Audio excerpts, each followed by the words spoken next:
Welcome back to No Permission Necessary. I'm so excited to have Hillary here with us. So, Hillary is a wife, mom of two, business owner, personal trainer, and high rocks athlete. You have dedicated your time to helping others build strength, confidence, and resilience through fitness.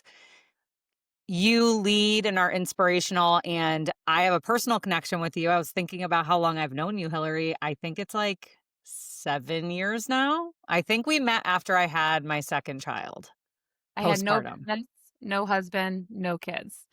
No Yes. business, no husband, no kids. Wow, Yeah. living your best life. Yes. People have known me from Ye the bottom. Living your best life pre Yeah. all these responsibilities. Yes. You were That's dating fun. your husband at the time, Was though. I when I okay, I wasn't sure if I had met him yet when I started working with you. Yeah, I believe so.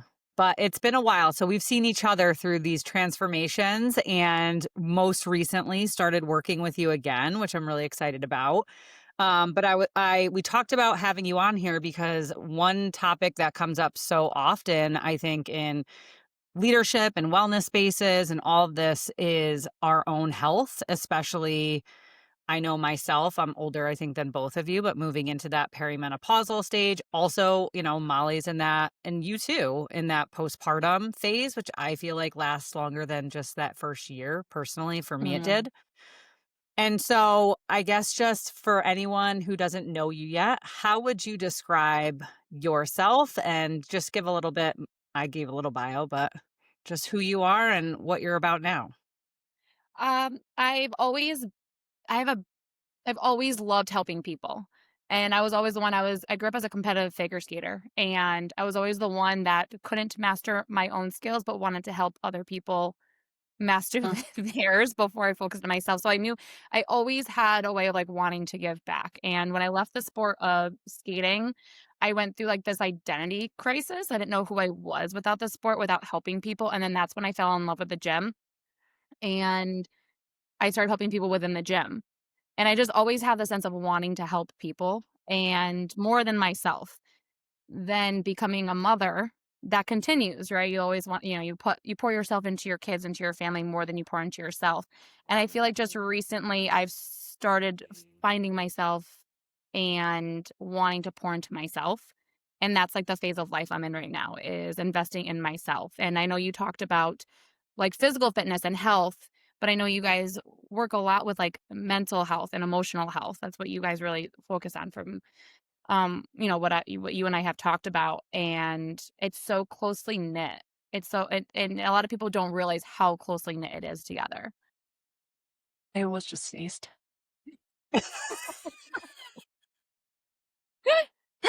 And I tried to mute my mic. Did my mic not mute? Anyway, I'm so You're not muted. I thought you were I gonna say thought something so profound, Molly. You looked I was like ready. you were having an aha moment. well, I was having an aha moment and then I was about to sneeze.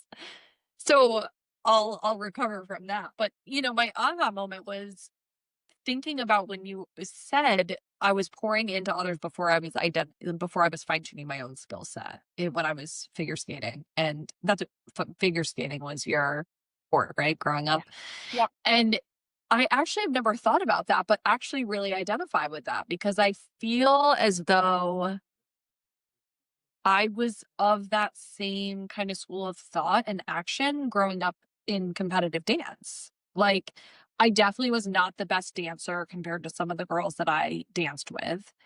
And I was always willing to help with the choreography or, share tips and tricks or help the younger girls, whatever it was, rather than just kind of pouring into myself.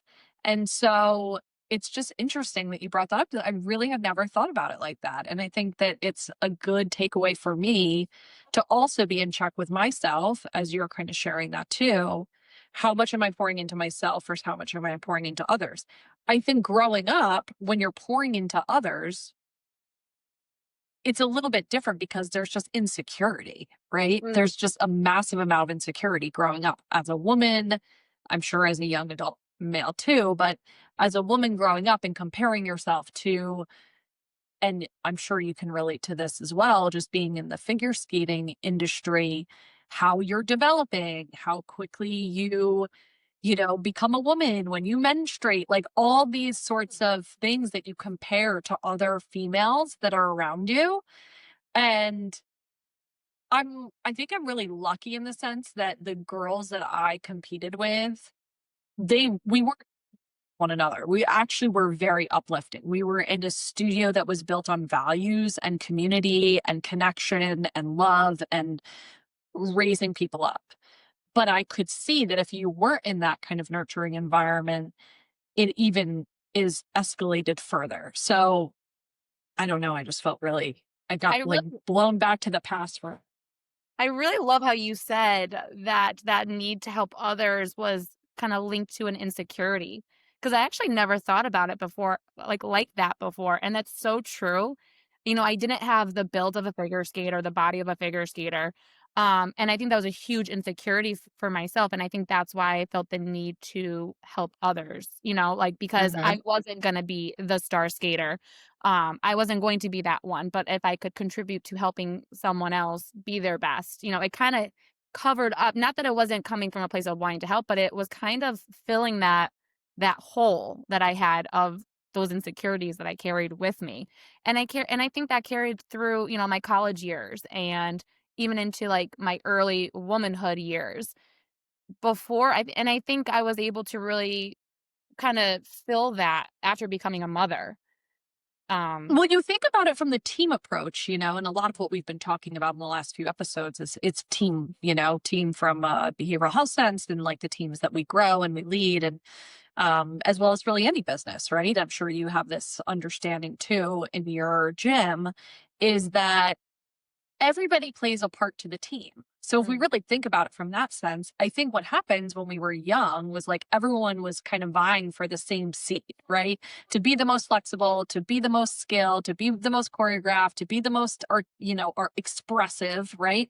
Because there's all these different things that have to come with the sport in conjunction with the skill, right? You can't have the skill and not have your show face. You can't have the skill and not know how to present well in whatever, costume or arena or so there was just so many different moving parts and I think that yes, maybe it was based on insecurity that I was pouring into others and there was value I brought to the team, right?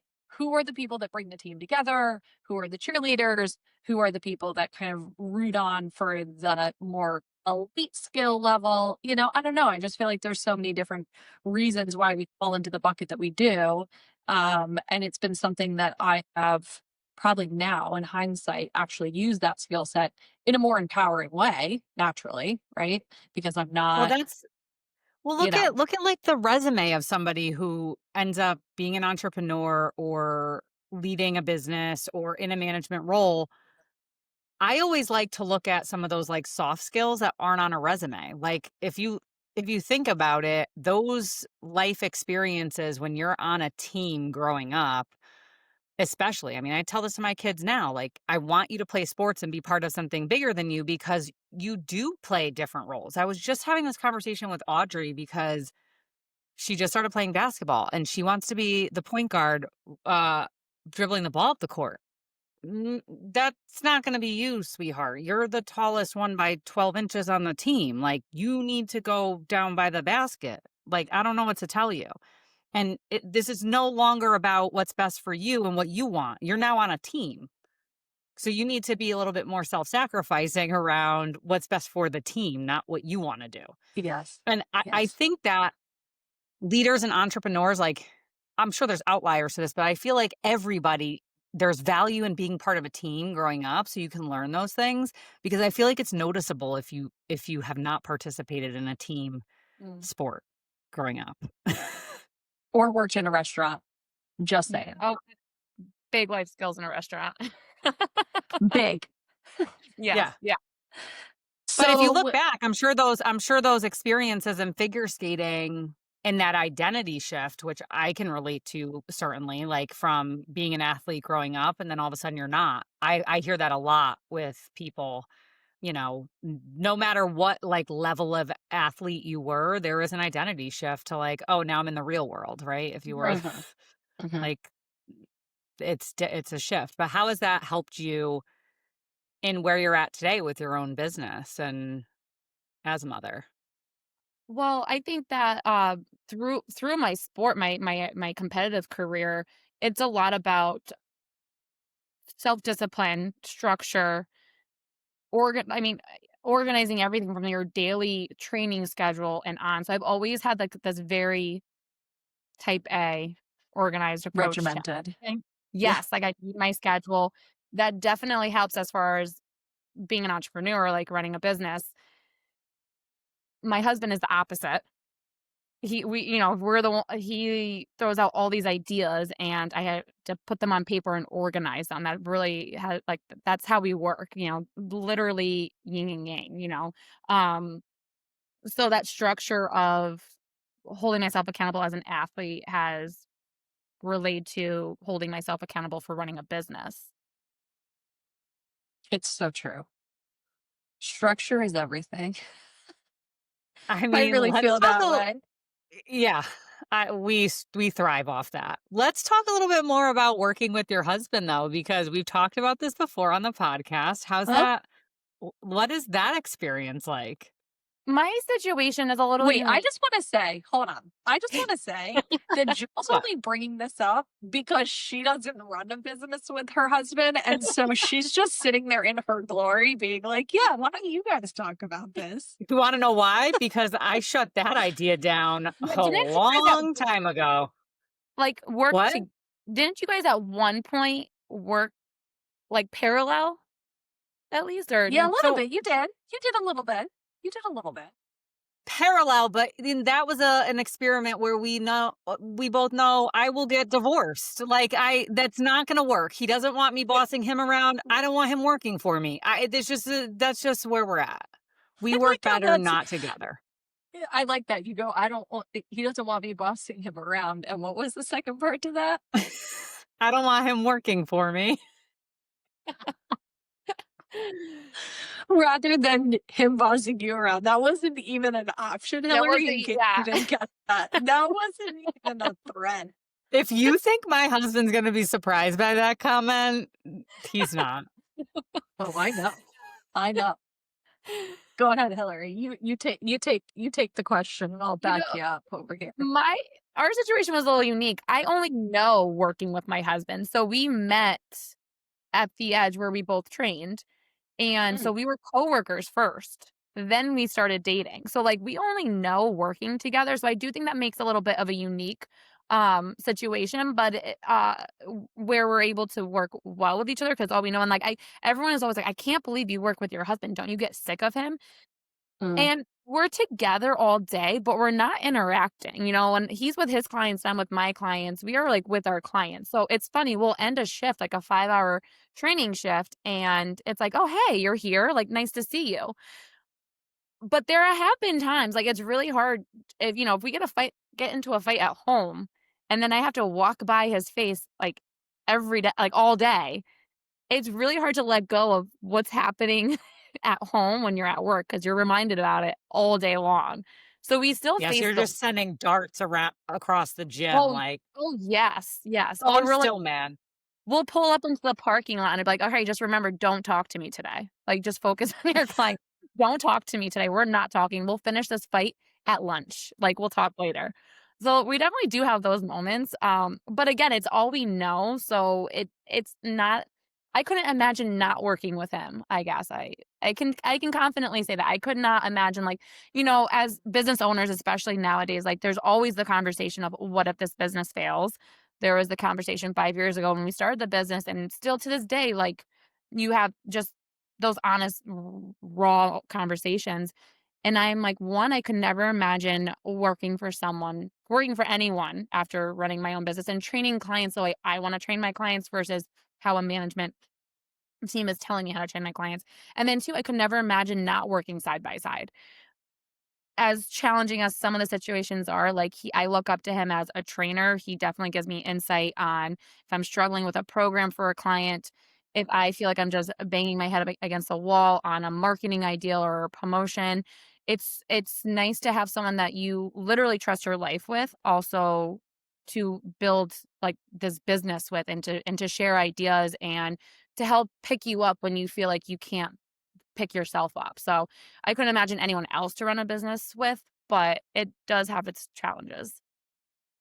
One of the things we talk about a lot is balance is bullshit, right? Like separate having that balance between work life and home life. And the reality is when you're an entrepreneur, like it just kind of blends together sometimes. And like, sometimes you're working at night, sometimes you're doing stuff when the kids are napping, or like you Mhm. find pockets of time to work, right? And Yes. and but I how do you kind of set some, like, boundaries around your time with motherhood, with business? Like, you work in, a service industry, so I'm sure people are reaching out to you outside of set like, how do you set that boundary? Because it's different, but you're still in a helper role, and people are Right. I looking to you to help them.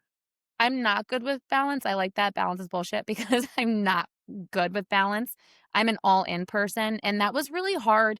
I guess I never thought about it when I became a wife, honestly. It wasn't as highlighted, the balancing, and we make time for our marriage rarely. I mean, even I think even someone who's working a typical, like, 9 to 5, it's when you have 2 kids at home and you're working your 9 to 5, it's still hard to find that time to be husband and wife. There's not much husband and wife Mhm. time. We do have some things in place, like, we know we take 2 date nights a month, and that is, like, that's our standard, and That's that's better than really me. well, That's great. we talk about, high Yep. rocks races and, well, weight loss challenges on our date nights, but it's still, like, it's our time to connect. We just enjoy talking about those things, I guess. But I think the biggest thing that really I've had that really has had an impact on me was when I had kids, and I'll never forget, like, I always have the laptop out. I'm always, like you said, finding those pockets of time where I can work on a program or respond to, an inquiry or a client, and I'll never forget one day Holly has a little, I think she was maybe, like, 18 months or 2 years old, and she has a little laptop, a toy laptop, and she, like, took her toy laptop and sat on the couch and started typing, said, "I'm mommy."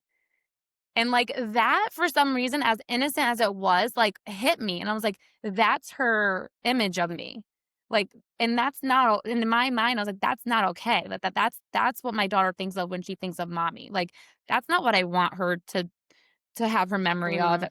as a kid is that, like, mom was always on her laptop. So, the past couple of years, I've really tried to focus on that and I do try to have that designated time that if I get a text from a client and it's not a quick response, if it does take my attention to, like, answer and I have to put thought into it, I don't even open the text until I'm able to sit down and respond, and that typically is after 7 PM after I put my kids to bed. So, like, from 2 PM to 7 PM, that is, like, my reserved time, like, that's my mom time. We don't have full-time childcare, we only have childcare up until, actually 1 PM is when we have childcare up until.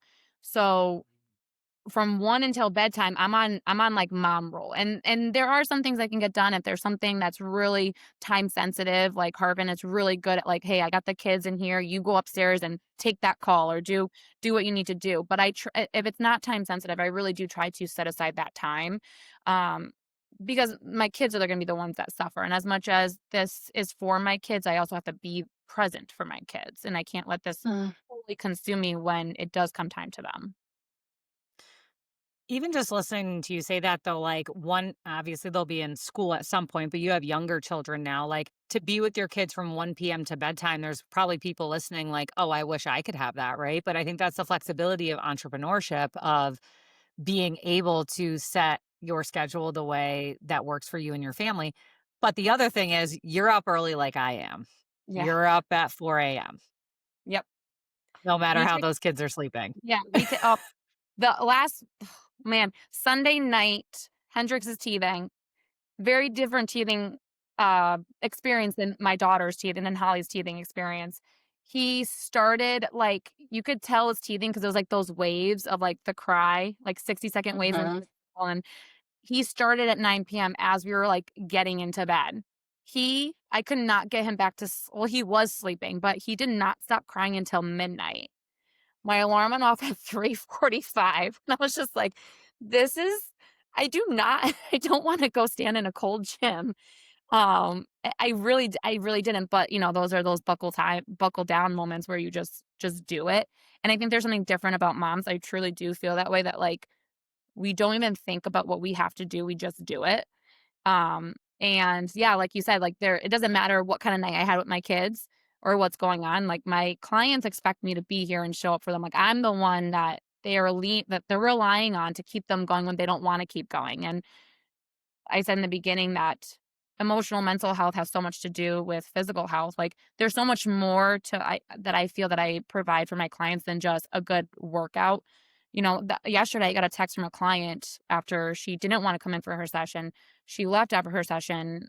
Around lunchtime, she texted me. She's like, I cannot believe I feel like a different person after coming to the gym and having my training session with you today versus Monday when I didn't come to the gym in the morning. Totally different focus at work, like attitude towards work. She's just like, I just feel like I'm a completely different person. And that's a reminder of what I provide for my clients. And that reminder is really important at 3:45 after I had, only gotten about 3.5 hours of sleep that night before. And there is no naps in my house anymore. So once I got home at Oh, 1, no. the baby sleeps, but my 3-year-old will not sleep.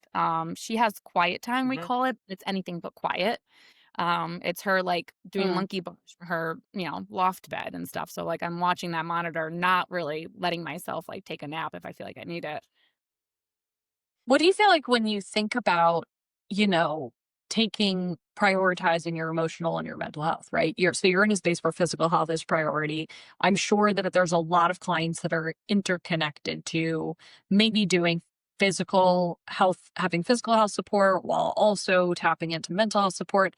And I feel like in that industry, and the time you spend with people in somewhat of a vulnerable state, right? It's a different type of vulnerable than what we do, but it's still a vulnerable state where they're not feeling good about their bodies. They're feeling like they need support.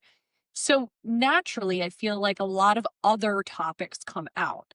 How do you feel like you are able to prioritize your own kind of emotional and mental support while also holding space for your clients that are needing and may lean on you in a lot of ways like a therapist? Because I feel like that happens not only in exercise, but in aesthetics and hair salons. And, Oh, yeah. it's like someone's time to be open. You're captured, that's why. The person's Yes. captured, and they do. People tell you stuff that I'm sure you're like, "Well, I didn't need to know that." I know so much about people, my clients. Like, it's actually kind of funny when I like, well, it goes both ways actually, because I also, I get very close with a lot of my clients. I develop really personal relationships. I have had clients like Joe, like, I've known for 7+ years. And, I share things about my life too. I am very careful with what things I share about my life, but the clients that I've Yes. really gotten close with know a lot about my life. And it actually has happened to me the other day.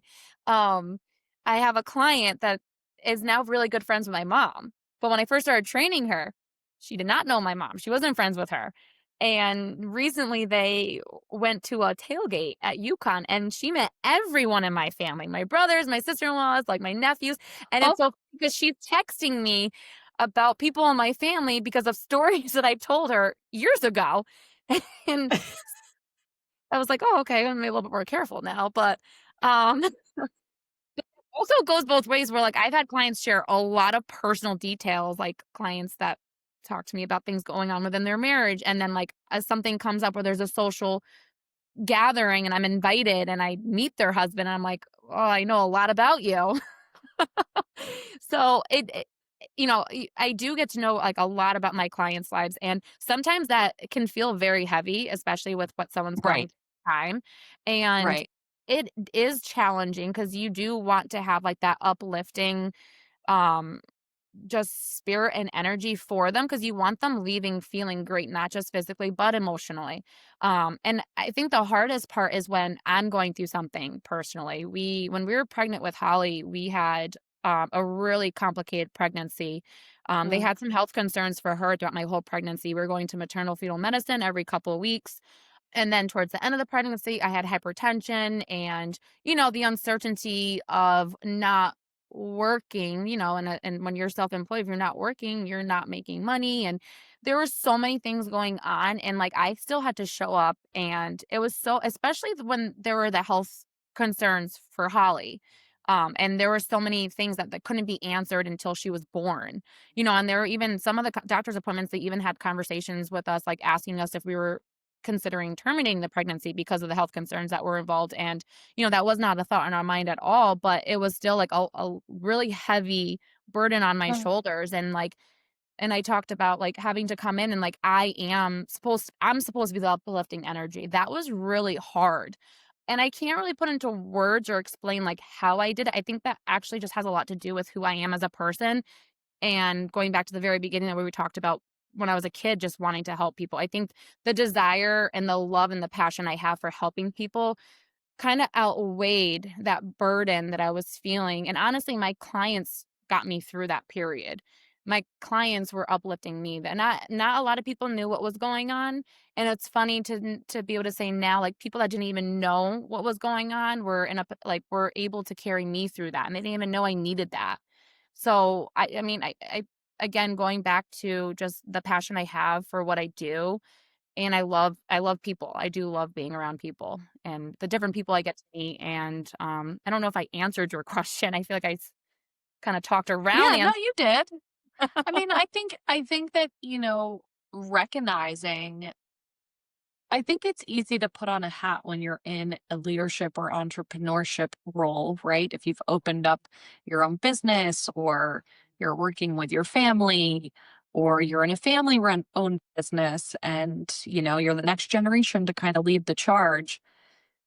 I think that it's really easy to kind of pour everything you have into your work and your family because you feel like that's all the time you have. And I was talking to someone not that long ago because a lot of what I do in the day-to-day is work with family systems that are struggling with some sort of challenge, right? Could be mental health challenge, could be behavioral health challenge, could be communication challenge, whatever the case may be. And what I rem- what I remind myself of in addition to my clients is that when you're in that space, and I can't imagine how hard that was with the unknown. I have two small children, and I did not have many complications in my pregnancies. There were some kind of complications during the birth process, but not to the extent of needing any sort of emergency intervention.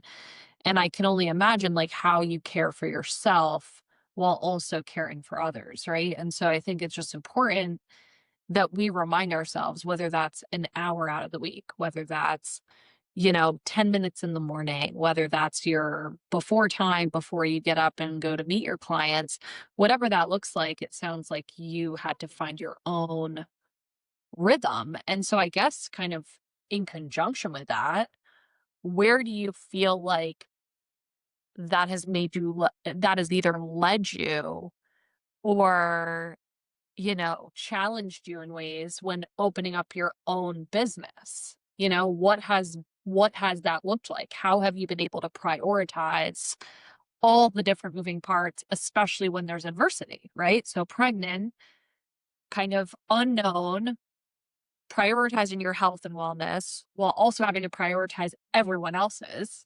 Like, what does that look like? And how did those challenges and surprises kind of throughout the stages of opening that business? Like, what did that look like for you? Leaning on my husband a lot, like he really picked up a lot of things so I could like focus on my mental health, my physical health. I feel the best when I'm getting my physical movement in. So prioritizing my own workouts, whether it was walking or like in the gym, and just taking it one day at a time. Like I I am a worrier at heart. I always think of like worst case scenarios. I always think out way too far. So even like opening the business, like that question, what if we fail? And it's just kind of reeling myself back in and focusing on the present day. Well, these are the tasks of the present day. I definitely need to break things down, projects down, complicate everything. I need to break down by task. So if there's a problem that we get faced with, whatever it is, It's breaking it down one step at a time and taking that one day at a time.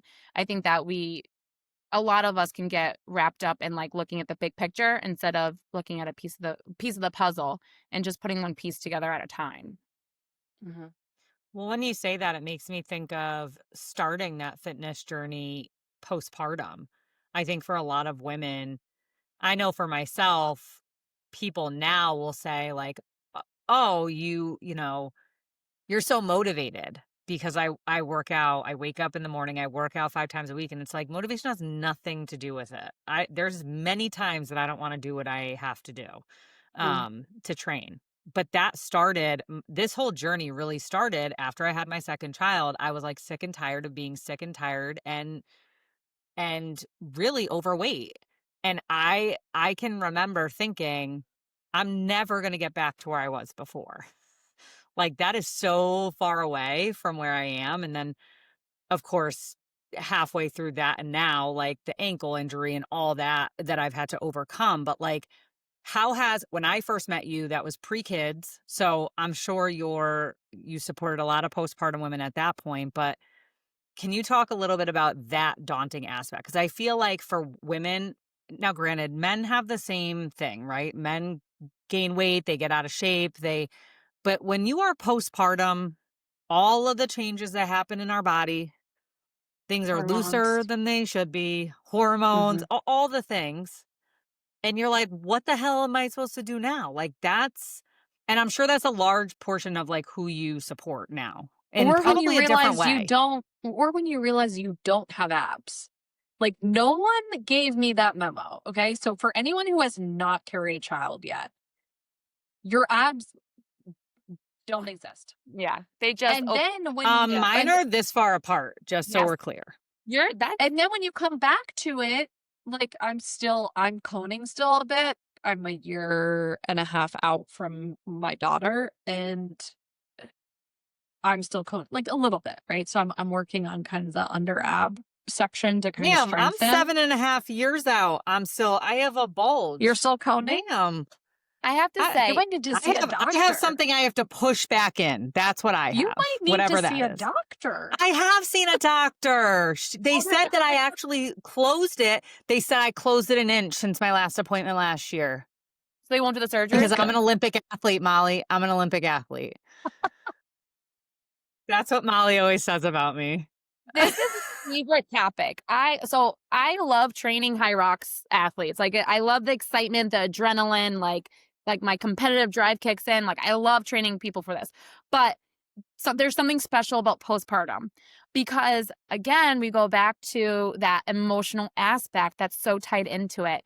And yes, Jill, I trained you way before our kids and I trained a lot of people postpartum before I was ever postpartum. And my view on it, full disclosure, can say it has totally changed now that I've gone through it Yes. myself. There's something about going through it yourself. If you and you know, I know uh having children is not for everyone. There are a lot of people, I have a lot of friends that have chosen not to have kids.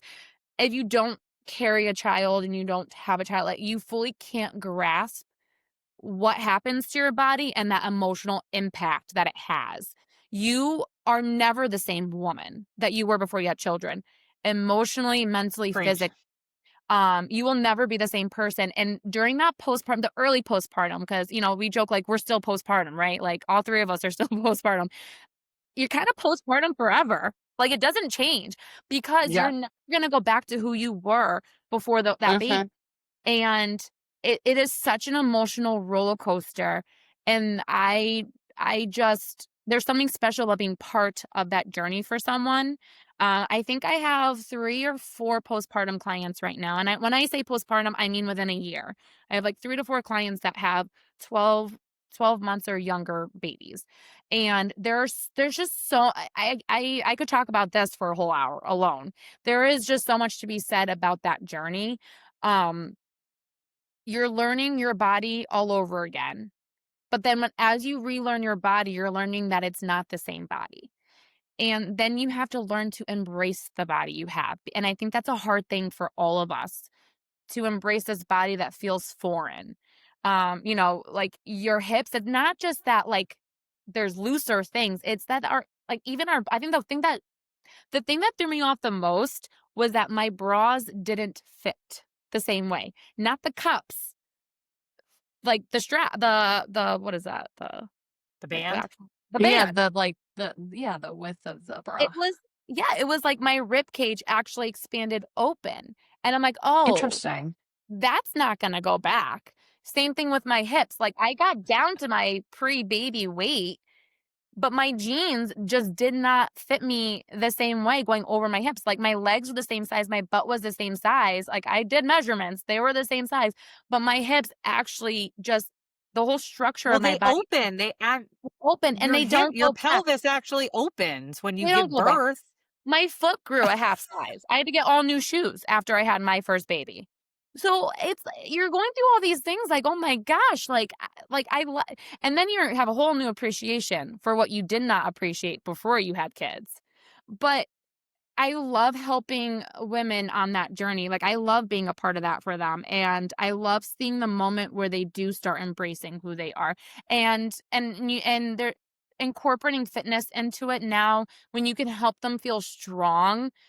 Now you're a strong mama bear. Like and I'm proud of that. I used to like hear things like that and be like, "Oh, that sounds like a big burly woman."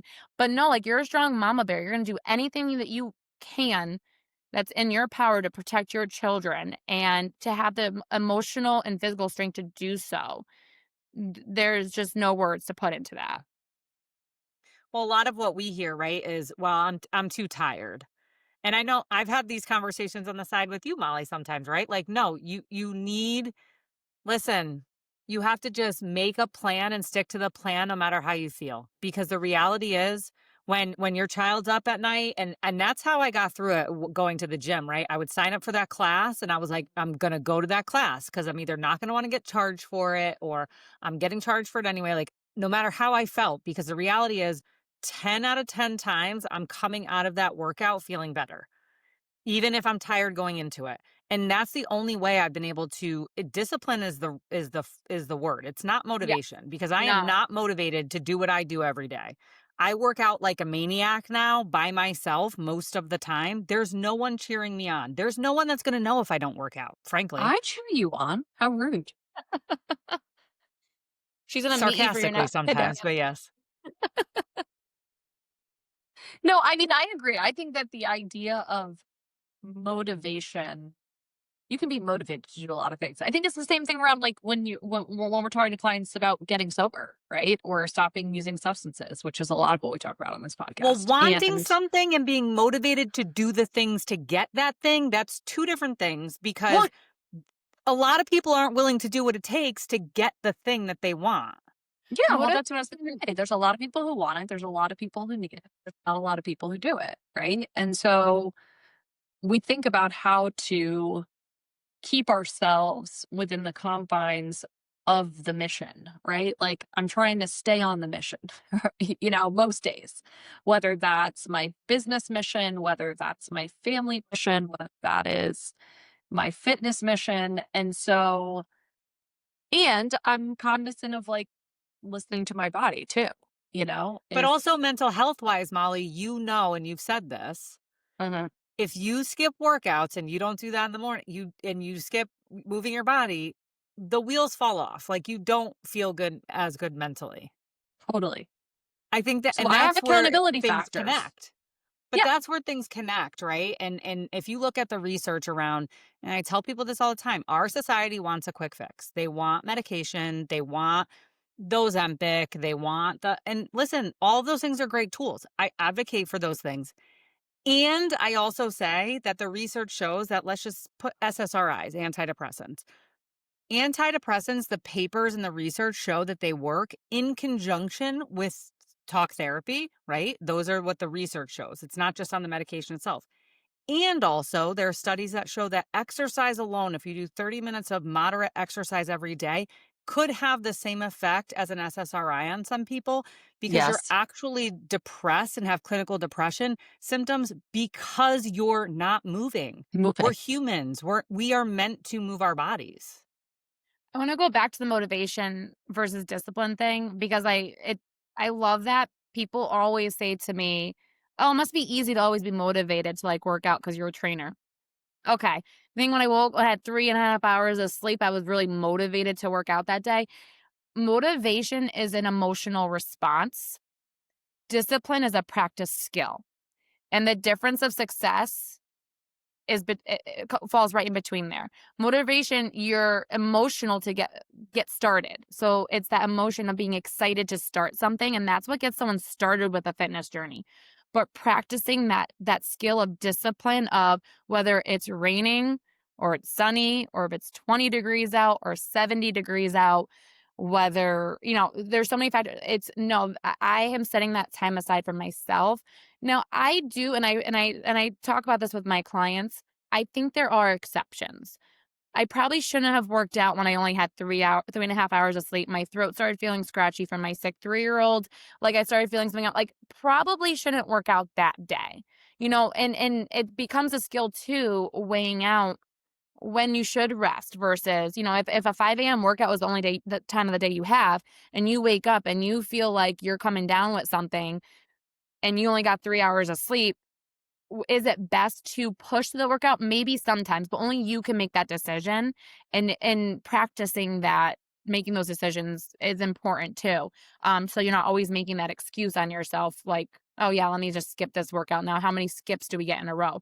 So I do think there are exceptions to it, for certain situations, but discipline of getting yourself out of bed.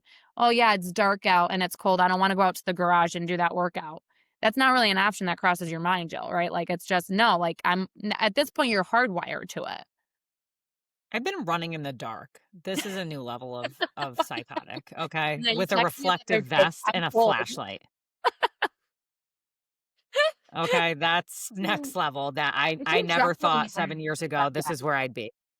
What? I told you I wouldn't have ran outside that day.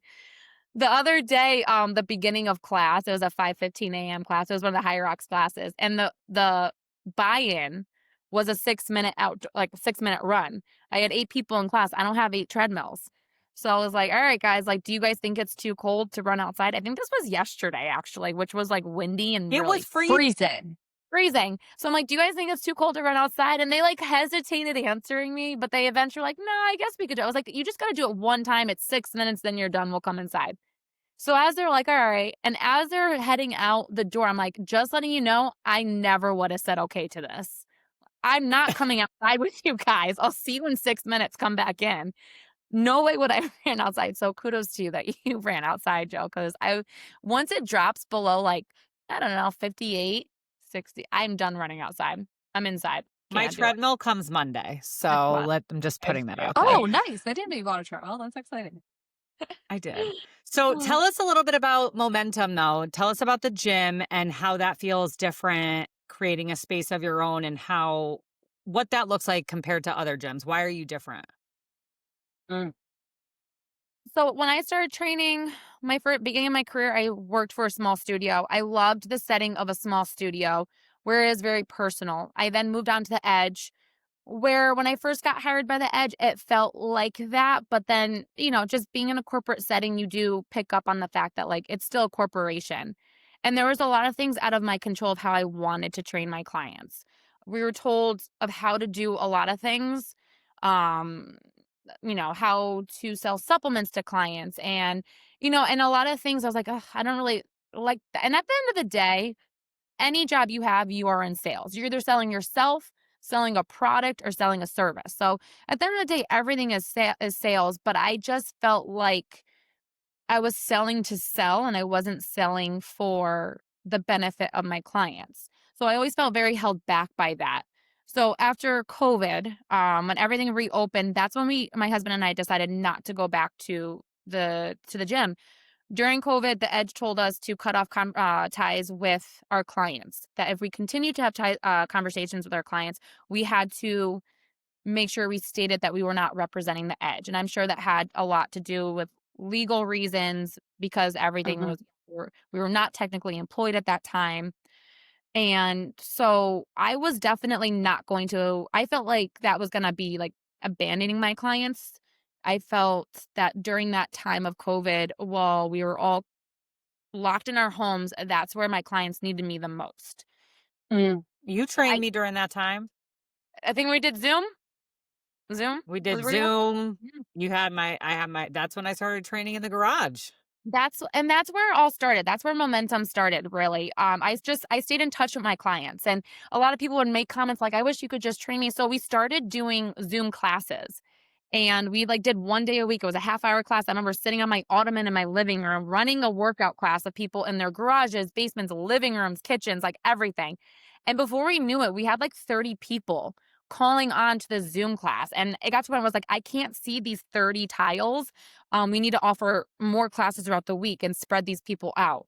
And then people started asking for like one-on-one time. So we started doing like Zoom one-on-ones, and that grew. And then when things started reopening, but the gyms weren't open yet, we I started going to people's houses, and I was training them in their driveways or meeting them at the trail or the park. We Mm. were just driving all over the place. Oh, And I remember going to that class at the park that yes, time. yes, like, and it was doing really well. So when the gyms reopened, a lot of people were still hesitant to go back to a gym. Like things were still uncertain. People were still Weird, yeah. scared. And a lot of my clients were like, I don't want to go back. And so Harvard and I were like, just having that conversation, like, what is this best move for us? At the time, we didn't think we were going to stay in Connecticut long term. So we were like, why don't we go back to the edge when our clients aren't going back and we have to start all over building up a clientele to what, leave in a few months if we do relocate? It just didn't make sense. And we were also seeing how much of our paychecks were not like coming to us, working for someone else. So we were like, let's just try to do this on our own. So that's where when we first started, we started as H&H because everyone called us H&H from Hillary and Harvin. Our families call us H&H. So it just, we were in a pinch. We just came up with the name really quick, H&H. And, so we started the business. We're 5 years in. We just rebranded to Momentum, and we really felt like H&H, as much as it, like, described us, it didn't describe us and what we represent. And, through both of our personal lives and then our married life and growing our family and growing our built business, we've had a Mhm. lot of things try to knock us down, and I'm sure that anyone can relate to that who has started a business. There's a lot of obstacles. There's a lot of things just constantly pulling you back that make you question, is this worth it? Should I be doing this? Would it be easier? We had a lot of conversations of, are we being unfair to our kids with this lifestyle that we're pursuing? Should we just go back to management jobs or corporate jobs? We have more of a stable schedule with our kids, more steady income for our kids. So a lot of things that felt like it was pulling us back, and we just kept saying, no, we're just going to keep pushing through. We're going to keep using our momentum to push through. We're going to keep looking forward, moving forward. And that's where the name Momentum came from. It really represents like who we are as business owners, as trainers, that life is always going to try to knock you down, pull you back, but use that momentum again from that discipline of those healthy habits to keep moving yourself forward. And so that really just represents us in our studio. I love the culture we have at our studio. We have clients that are 12-year-old athletes all the way up to 75-year-old seniors. A wide range, people who compete high rocks, people who are pregnant, postpartum, recovering from injuries, wide range of clients. And we have great clients. And I love when someone comes in and they check out the studio for the first time and they're just like, oh, this just feels safe and welcoming. And that's what we liked. That's what we wanted to create. And that was our dream with starting this business. Not this intimidating feeling that a lot of people get when they think of the gym. The gym can be very intimidating. That's why I don't even call our studio a gym. I call it a studio because I feel like you say the word gym and it just sounds intimidating and people get nervous and tense up. And I just want people to feel not warm, but welcome when they come in. So And you have a High So Rocks competition coming up? we do. We're leaving for Chicago tomorrow. Um, there's 9 of us going. My husband and I, Harvin and I, are running a mixed doubles together for the first time. This will be so we were introduced to High Rocks through, I don't know if, well, Jill, DECA. We found High Rocks through DECA. So our good friend Kevin Gregory owns Underdog Fitness, also in Wallingford. He is a DECA world champion. And we were He's a trying beast. to get what was that? Sorry. He's a beast. He's crazy. He's crazy. I love him. He's crazy. Um, he invited we were trying to get pregnant with Hendrix at the time and, having a hard time. And Kevin had reached out to us because he was hosting a DECA event at his gym. And so Harvin was very intrigued because Harvin and I have both, as former athletes, we really have been, we talk about pouring into ourselves, really trying to find something that would be for us, and we're both competitive. And Harvin was a kickboxer, and, he's tried like going back to kickboxing gyms and just kind of like doing something for himself. I've tried a couple times getting back on the ice. It just we had a really hard time each separately finding like our thing to like pour ourselves into. And so when Kevin invited us to try a DECA, I was like, I'm not really interested. Like my mind is on getting pregnant. I don't want to do anything else. I don't want to focus on anything else. And I know if I had tried it and I liked it, I would be fully consumed and want to like compete and train. And then if I were to then find out I was pregnant, it would just I'm a very focused person and one thing at a time. So Harvin tried it. He loved it. Started competing with DECAs, and then through that world of DECAs is how we found High Rocks. And Harvin did his first one. I had then found out I was pregnant. So he did his first one. I think it was the New York City one. I don't know if it was 23 or 24. It must have been 24 because I was pregnant. Yeah. Um, and he loved it. And then he was like full on. He said he did New York. And then there weren't that many races because it was still new to the US. So the next race that we did was in Miami this past spring. I was 6 months postpartum and I did a That's women's wild. doubles race and totally should not have done it. I talk about this with my don't rush postpartum recovery. I peed myself the entire race. Like I was peeing myself the entire race. So, like my pelvic floor I was not believe that. I recover. believe that. That's the Yeah, it was reality. Yeah. yeah, but I signed up for it in October when I was pregnant. And I was like, "Oh, 6 months, I totally got this. I can do it." Um, it was I was a little shy of being ready for it, but it was so much fun. I absolutely loved it. No, wait, I wasn't 6 months pregnant. I was only 4 months pregnant. Postpartum, sorry. I was 4 months postpartum for So Miami because then Chicago High Rocks, this is your redemption.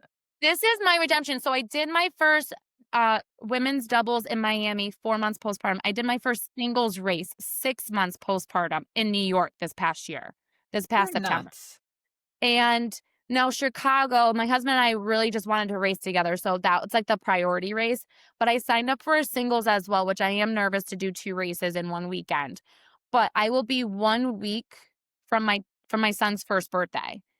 And it's 12 months postpartum, 6 months since I did my first race, and I just wanna see what I'm capable of, for this race, like, to do my second solo, singles race, 12 months postpartum. I just wanna see. I feel like I put a lot of effort, a lot of focus into my training, and if I can inspire another woman to push themselves and compete in something by this journey, like I'll be happy.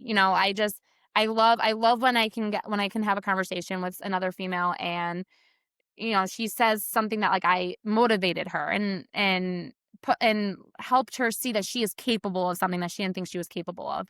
As crazy as racing 4 months postpartum was, again, I wouldn't recommend it.